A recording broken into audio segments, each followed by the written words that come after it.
శివన్న, మీకు మీకు ఈ జేబీఎన్ టీవీ లైవ్ సాక్షిగా ఒక మాట చెప్తా ఉన్నా. వచ్చే నెల 3వ తారీఖు హైదరాబాద్ మహాపట్నంలో, సికింద్రాబాద్ లో ప్యాట్నీ సెంటర్ ఏరియాలో హరిహర కళాభవన్ లో 3వ తారీఖు సాయంత్రం 6 గంటల నుంచి రాత్రి 10 గంటల వరకు పెద్ద ఎత్తున ఆ మెగా క్రిస్టియన్ కాన్ఫరెన్స్ జరగబోతా ఉంది హైదరాబాద్ క్రైస్తవులది. ఆ కాన్ఫరెన్స్ కి దయచేసి బరిగల శివ గారు అతిథిగా రావాలని చెప్పి నేను లైవ్ లో ఇన్విటేషన్ తెలియజేస్తా ఉన్నా. ఈ కార్యక్రమానికి హర్ష్ కుమార్ గారు, మాజీ ఎంపీ హర్ష్ కుమార్ గారు వస్తున్నారు, దివ్యవాణి గారు వస్తున్నారు, ప్రత్యేకమైనటువంటి గాయకులు, సువార్త గాయకులు ఏఆర్ స్టీవెన్సన్ గారు వస్తున్నారు, కేఏపాల్ గారికి అనిల్ గారికి ఇంటిమేషన్ ఇచ్చాం. పెద్ద ఎత్తున జరగబోతా ఉంది. క్రైస్తవ సమాజం పక్షాన్ని నిలబడి గొంతెత్తి మాట్లాడడానికి బలమైనటువంటి నాయకత్వాన్ని తయారు చేసుకునే దిశగా మేము ఈ కార్యక్రమాన్ని జరుపుతా ఉన్నామన్నా. ఎవడు మన కోసం రాడు, ఎవడు వచ్చి మన బ్రతుకులు మార్చడు, ఎవడు మన కష్టకాలంలో ఉన్నప్పుడు మనకు అండగా నిలబడ్డు, ఏ పార్టీ మనకు తోడుగా రాదు, ఏ నాయకుడు మనల్ని పట్టించుకోడు, మనల్ని మనమే కాపాడుకోవాలని ఈ టైంలో మన జేబీఎం సాక్షిగా నేను పిలుపునిస్తా ఉన్నానన్నా. దయచేసి ఈ విషయాన్ని కూడా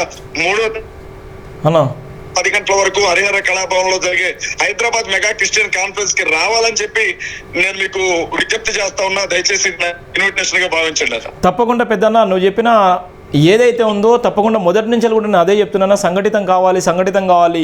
మన సంఘటితం లేకపోతే మన గురించి ప్రశ్నించే గొంతుకలు ఉంటాయి, మనల్ని అవమానం చేసేటువంటి గొంతుకలు ఉంటాయి. ఇలా ఆర్థికంగా, రాజకీయంగా, ఎకనామికల్గా ఉన్నటువంటి రాజకీయ నాయకులు ఇక్కడ ఉన్నటువంటి ప్రవీణ్ పగడాల విషయంలో ముమ్మాటికి అత్యంత తెలిసినప్పుడు కూడా ఎవ్వరు కూడా మౌనంగా ఉన్నారు, ఎవ్వరు కూడా స్పందించట్లేదు.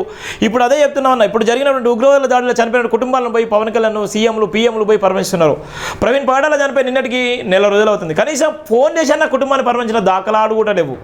ఇలా ఉన్నటువంటి పవన్ కళ్యాణ్ కుమారుడు సింగపూర్లో చదివేటువంటి నేపథ్యంలో అగ్ని ప్రమాదాలు చిక్కుందంటే యావత్ మొత్తం దేశమంతా అట్టడుగిపోయింది. దేశ ప్రధాని కూడా మేము భరోసానిచ్చిన సందర్భాలను అని చెప్పిండు. ఇలా ఉన్నటువంటి కనీసం ఇప్పుడు కూడా ప్రవీణ్ పగడాల విషయంలో మాట్లాడలేదు.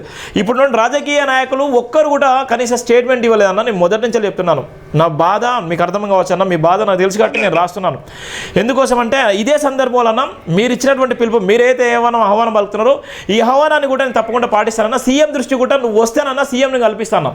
సీఎం రేవంత్ రెడ్డి దగ్గరికి మనం ఈ ప్రోగ్రాం ఏదైతే మనం చేస్తున్నాం క్రైస్తవ సమాజం కోసం, ఈ రాష్ట్రాన్ని పరిపాలించే ముఖ్యమంత్రి అయిన ఒక పౌరుడే, ఆయన కూడా ఆయన అందరికీ బాధ్యుడు, అన్ని కులాలకు మతాలకు ఆయనే సుప్రీం. ఆయన మీరు ఆహ్వానం పలికితే అన్న నేను సీఎం దగ్గర తీసుకుపోయేటువంటి ప్రయత్నం చేస్తాను. సీఎం దగ్గరికి మీ ఇక్కడ చేసుకుంటున్నాం, మీరు రాండి గెస్ట్గా, మా సమస్యలు వినండి, జరిగేటువంటి ప్రమాదం ఉంది, ఎంత ప్రమాదం ఉందో ఆ ప్రమాదానికి మీరు ఉన్నారు కాబట్టి, మీ పరిపాలన ఉంది కాబట్టి క్రైస్తవుల మీద ఎక్కడ కూడా మాట్లాడు. ఎందుకోసం అంటే మణిపూర్కి పోయి రాహుల్ గాంధీ మణిపూర్కి పోయి ఆ కుటుంబాలను పరమించడం దాఖలాలు ఉంటున్నాయి.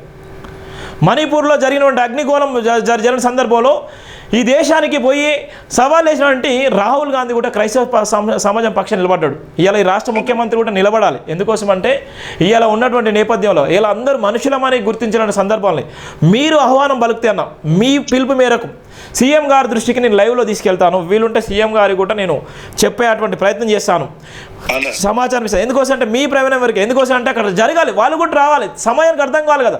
ఇలా వీళ్ళ పక్షాన పొలిటికల్ లీడర్ ఎవరు కూడా మాట్లాడిన సందర్భాలు ఇలా రాజకీయంగా వాడుకోవడం కోసం అన్న, రాజకీయంగా వాడుకోవడం కోసం ఓట్ బ్యాంక్ రాజకీయాలు మాత్రమే వాడుకుంటున్నారు. డిసెంబర్ 25 వచ్చిందంటే ఇవాళ వాళ్ళు ఏదో బట్టలు పంచిపెట్టో, లేకపోతే దండాలు వేసుకోనో, లేకపోతే ఇప్పుడు ఆ ఏపీలో 30 కోట్ల రూపాయలు ఖర్చు పెట్టో, లేకపోతే కేకులు కట్ చేసో ఫోజులు ఇస్తారు. ఇవాళ మీరు అంత భయంకరంగా ఉన్నాయి. ఇవాళ మిమ్మల్ని డైరెక్ట్ పేరు పెట్టి చెప్తున్నారు, అజయ్ బాబుని చంపేస్తాం అని. పోలీసులకు ఇంతకంటే ఎవిడెన్స్ ఏం కావాలన్నా? ఇవాళ టీవీ డిబేట్లో మాట్లాడుతూనే కేసు చేసిళ్ళు. ఇలా ఉన్నటువంటి ఎవడు మనోబాలు దెబ్బతిన్నట్టు కేసు చేసిళ్ళు.